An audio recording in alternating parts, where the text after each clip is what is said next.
En el siglo XIX hubo una enfermedad en Europa y en Estados Unidos que resultó devastadora, la tuberculosis. Se calcula que en torno al 15% de la población de estos países fallecía a causa de la enfermedad. Y no era una enfermedad que ocupara solo a la clase trabajadora, no. Ni la nobleza ni el arte escapaban de sus garras. Personajes célebres fallecieron por culpa de la tuberculosis. Y de entre ellos, una de las figuras más importantes del romanticismo musical, Chopin. Aunque es posible que detrás de la historia de Chopin y la tuberculosis se encierre una de las mentiras más apasionantes que se han inventado. Y hoy te la vamos a contar.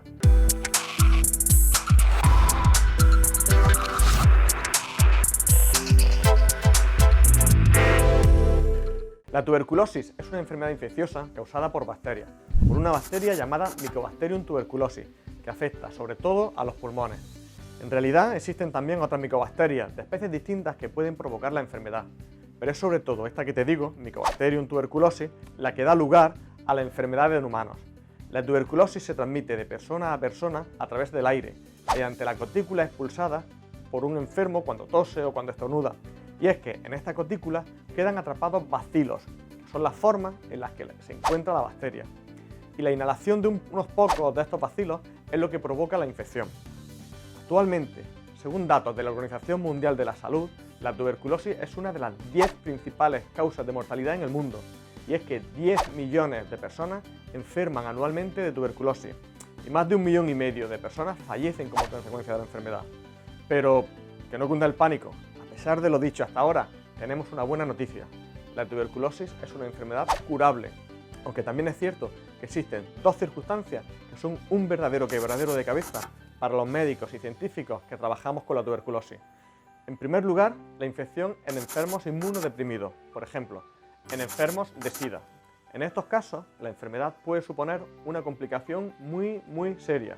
Para que te hagas una idea, la tuberculosis es una de las principales causas de muerte entre las personas con VIH. Aproximadamente el 20% de todas las muertes causadas por la tuberculosis se producen en enfermos de SIDA. La segunda circunstancia a tener en cuenta es la presencia de las conocidas como bacterias multiresistentes. Multiresistentes a los tratamientos, claro, más concretamente a los antibióticos. Y es que ante la tuberculosis hay lo que se llama un tratamiento de primera línea. Y uno de los fármacos más eficaces de los de la primera línea es el antibiótico rifampicina. Pues bien, resulta que están apareciendo bacterias que son absolutamente resistentes a este antibiótico. Pero bueno, no hay que perder la calma. Incluso en estos casos, la tuberculosis es curable. Lo que pasa es que el tratamiento es más costoso y complicado. Pero lo hay. Aunque no siempre ha sido así. Ten en cuenta que la tuberculosis lleva con nosotros 15 o 20.000 años. En diferentes momentos y bajo diferentes circunstancias se le ha llamado de formas múltiples. Tisis, peste, peste blanca, incluso mal de rey. Pero siempre se ha tratado de la misma enfermedad, la tuberculosis. Y a lo largo de los siglos no ha tenido piedad de nobles, obreros o artistas. Y uno de ellos fue el compositor polaco Chopin. O al menos eso es lo que hemos pensado desde que murió en el año 1849.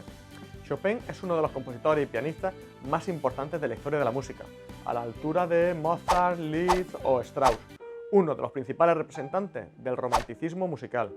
Chopin compuso algunos nocturnos y baladas imprescindibles para entender la historia de la música en Europa. Y eso que murió muy joven, murió sin haber cumplido los 40 años, en la ciudad de París.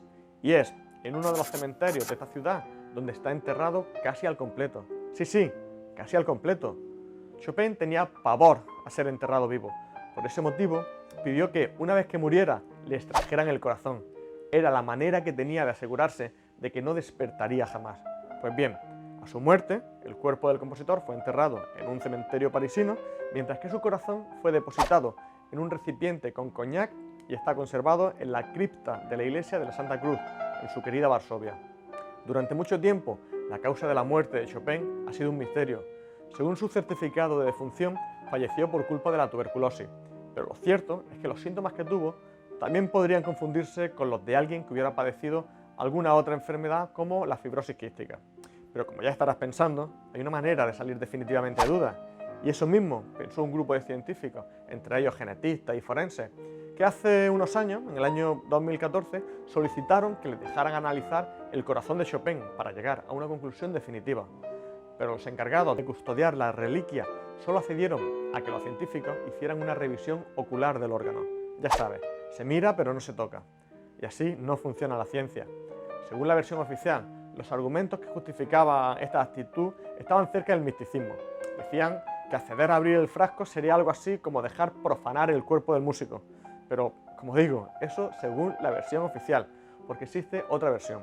Una versión que defiende la posibilidad de que ese corazón, el órgano que con tanto celo has custodiado en la monumental iglesia barroca de la capital polaca, no sea en realidad el corazón de Chopin.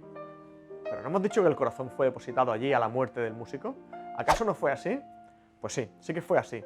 Lo que pasa es que durante la Segunda Guerra Mundial, la iglesia de la Santa Cruz fue bombardeada y el corazón del bueno de Chopin anduvo de mano en mano hasta que fue devuelto al templo en octubre de 1945. Y no hay certeza de que el corazón que volvió fuera el mismo que el que partió meses atrás. Pero entonces, ¿qué es lo que pasa? ¿A los responsables del corazón no les interesa saber la verdad? Porque con un sencillo análisis de ADN sería fácil salir de dudas. ¿O es que no hay un familiar de Chopin con el que comparar la secuencia de ADN obtenida del corazón conservado? Pues sí, sí que lo hay. Hay una tataranieta de una de las hermanas del compositor que sería la persona ideal para hacer este tipo de análisis. Pero fue precisamente ella una de las que se opuso a que el corazón saliera del frasco que lo contiene. Lo que pasa es que, en el fondo, a nadie le importa demasiado si en el frasco está contenido o no el verdadero corazón de Chopin, porque lo que de verdad está contenido en él es el recuerdo del músico y su vivencia en la ciudad de Varsovia, la ciudad más importante de su vida. Así que, por el momento, nos quedaremos sin saber si verdaderamente Chopin murió de tuberculosis. Pero piensa que a mediados del siglo XIX la tuberculosis era la causa más frecuente de morir en el centro y norte de Europa, así que no es demasiado descabellado pensar que muriera debido a esta enfermedad. El tiempo ha pasado, la ciencia ha crecido y la tuberculosis se ha convertido en una enfermedad curable, pero todavía quedan retos que afrontar en esta y otras muchas enfermedades. Por suerte, la ciencia sigue creciendo.